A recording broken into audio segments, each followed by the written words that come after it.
Hello students, welcome to your online classes. Today's classwork is short answer type questions and long answer type question of History chapter 8. So short answer type question, first question is, what was the role of Christian missionaries in the development of education in India? So the Christian missionaries have a very important role in development of education in India.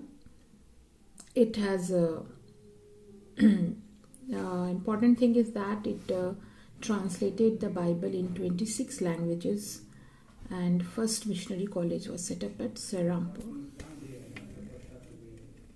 What was the education system of Pathshala? The education system followed a flexible system of education. There were no formal schools, no timetable was there, and the student can take leave during the harvesting and sowing period. And there were no examination and no fee were charged from the students. Third question is, what were the recommendation of the Macaulay's Minute of 2nd Feb 1835? The Macaulay's Minute laid stress clearly on the westernized system of education and the medium of instruction as English, and it also tried to stop the aid which were given to madrasa and Sanskrit colleges, which imparted Oriental learning. Now question number 4 is, list 4 drawbacks of modern education. The modern education has many drawbacks as well as advantage. The status of English educated people are considered as high than those who are taught in vernaculars. It neglected the education of the girls, and there were no scientific or technical advancement in the field of education. Modern education neglected the masses as it required regular classes and payment of fees, and most of the people cannot afford it. Question 5. What was the contribution of Swami Dayanand Saraswati in the development of education? Swami Dayanand Saraswati was the founder of the Arya Samaj. He gave the slogan back to the Vedas, and he established DAV college, that is Dayanand Anglo Vedic colleges in many parts of India. What was Tagore's motive behind the establishment of Shanti Niketan? As you know that Rabindranath Tagore didn't like the four walls of a classroom.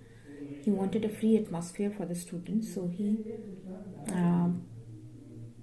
don't want the student to be confined in a particular curriculum. So he wanted a creative and natural environment for the students or children, that where the teachers are loving and caring and they can solve the problems of the students. And with these views in mind, he established a school called Shanti Niketan.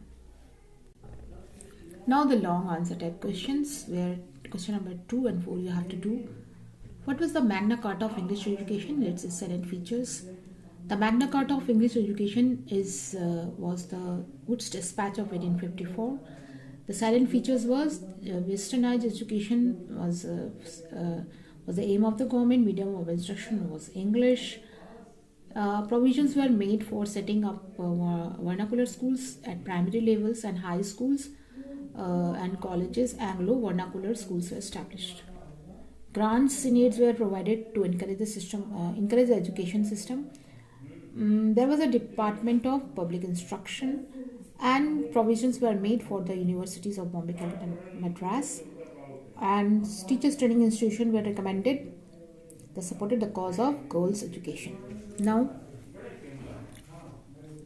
write a short note about Raja Ram Mohan Roy. Raja Ram Mohan Roy was very well acquainted with the Hindu scriptures and Vedas and Upanishads.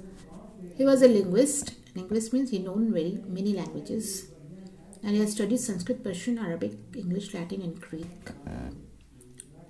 He also had a deep knowledge of Christianity, and with he wrote down a book, The Precept of Jesus. He was in favor of imparting westernized education to the Indian. He wanted them to study mathematics, philosophy, chemistry, and astronomy. In 1817, he established the Hindu College at Calcutta with David Hare. Then in 1825 he found the Vedanta College to promote both the Indian learning and Western sciences. So that's it of chapter history. Chapter 8 is completed. Complete all your work in Fair Notebook. Okay, see you in the next class.